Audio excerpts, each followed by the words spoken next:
না, আমি বলি যে আপনার এই যে 2024-এর আন্দোলনে যারা কিনা ভারতের পক্ষের স্লোগান তুলেছে, আওয়াজ তুলেছে, এরাই খাঁটি রাজাকার। কেন? এরাই আমাদেরকে পাকিস্তান এবং আহ, পাকিস্তানকে ভেঙে আমাদের বাংলাদেশ হওয়ার জন্য এরা সহায়তা করেছে। এটা আমাদের লাভ হয়নি, বরঞ্চ ওদের লাভের জন্য এই আহ, গুজব ছড়িয়ে আমাদেরকে আলাদা করেছে। এখন দেখেন, 2024-এ আমরা কি দেখছি?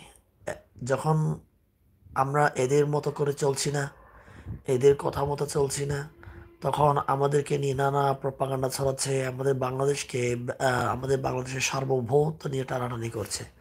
আমাদের উচিত কি এখন? আমাদের উচিত সেটা হচ্ছে আমরা আওয়াজ তুলবো, আমরা বাংলাদেশের জন্য কথা বলবো। বিশেষ করে আমার পাহাড়ে যে ভাইরা আছে, কিংবা হিন্দু, বৌদ্ধ বা খ্রিস্টান ভাইরা আছে, আমি আপনাদেরকে অনুরোধ করতে চাই, আসেন আমরা একযোগে আমরা বাংলাদেশের জন্য কথা বলি।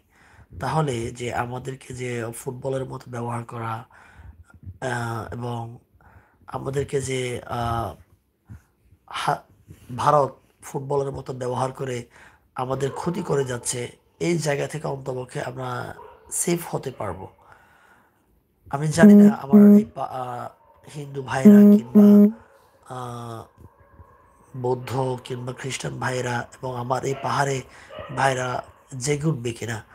আমি আমার পেজে যখন আমি পোস্ট করি, আমার পাহাড়ের ভাইয়েরা অনেকে এভাবে আমাকে কমেন্ট করে যে দেখো, আহ, নিজের জায়গায় নিজের পাহাড়ের অশান্তি থামাতে পারো না, বরঞ্চ তুমি বাঙালিদের দালালি করো বা মুসলমানদের দালালি করো।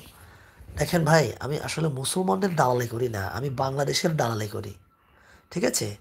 আমার এই যে আমাদের মনে যে এই মুসলমানদের উপর বা বাঙালিদের উপর যে একটা ঘৃণা আহ, জন্মিয়েছে, হ্যাঁ, এই জায়গা থেকে আমাদেরকে বেরিয়ে আসতে হবে। আমরা যদি ভাইয়ে ভাইয়ে মিলেমিশে থাকার জন্য যদি আমাদের চিন্তা, আমাদের ইচ্ছাগুলোকে যদি আমরা ধারণ করতে না পারি, তাহলে আমরা কিন্তু দিন শেষে সেই ভারতের ইচ্ছা কিন্তু আমরা পূরণ করব কিভাবে?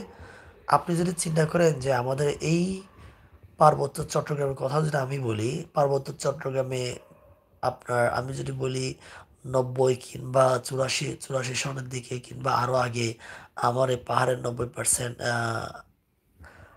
90% হচ্ছে আপনার আমার এই যে চাকমা, মারমা, ত্রিপুরা, শাক, খিয়াং, খুমি, বম, লোসাই ছিল।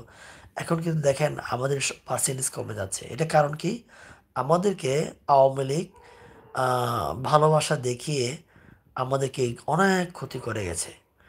আজকে দেখেন আমাদের যে পাহাড়ের চুক্তির ফলে আমরা কি পেয়েছি? আমরা পাহাড়ের চুক্তির ফলে আমার অনেক ভাইরা প্রাণ হারিয়েছে, এবং আমরা ফুটবলের মতো ব্যবহৃত হচ্ছি।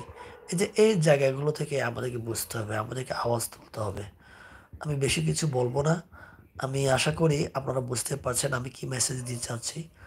আমার পাকিস্তানের ভাইদেরকে আমি আমি অভিনন্দন জানাই যে আমার পাকিস্তানের ভাইয়েরা আমাদের পাশে দাঁড়িয়েছে, প্রকাশ্যে এরা স্ট্যান্ড নিয়েছে আমাদের পক্ষে, বাংলাদেশের পক্ষে স্ট্যান্ড নিয়েছে।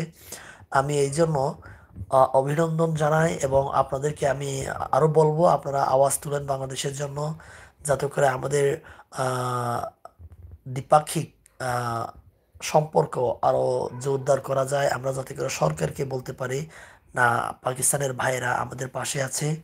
আম- আহ, এবং আমাদের সামরিক খাত থেকে শুরু করে অর্থনৈতিক, বাণিজ্যিক সব ক্ষেত্রে পাকিস্তানের ভাইয়েরা পাকিস্তান পাকিস্তান আমাদেরকে সহায়তা করবে, এবং আমরাও এরকম বন্ধুত্ব, ভ্রাতৃত্ব সুলভ সম্পর্ক আমরা রাখবো। এটা যাতে করে আমরা আমরা আমরা যাতে আমাদের দেশের সরকারকে বলতে পারি আপনারা আওয়াজ তুলুন। আমরা যারা বাংলাদেশের নাগরিক আছি, বাংলাদেশের জনগণ আছি, আমরাও আওয়াজ তুলবো, যাতে করে আপনাদের সাথে কিভাবে আরো সম্পর্ক জোরদার করা যায়। সবাই ভালো থাকবেন। আমার এই লাইভটি যারা দেখবেন এবং আমার কথা যারা আপডেট যারা পেতে চান, আমার এই পেজটি আপনারা সাথে থাকতে পারেন। সবাইকে ধন্যবাদ।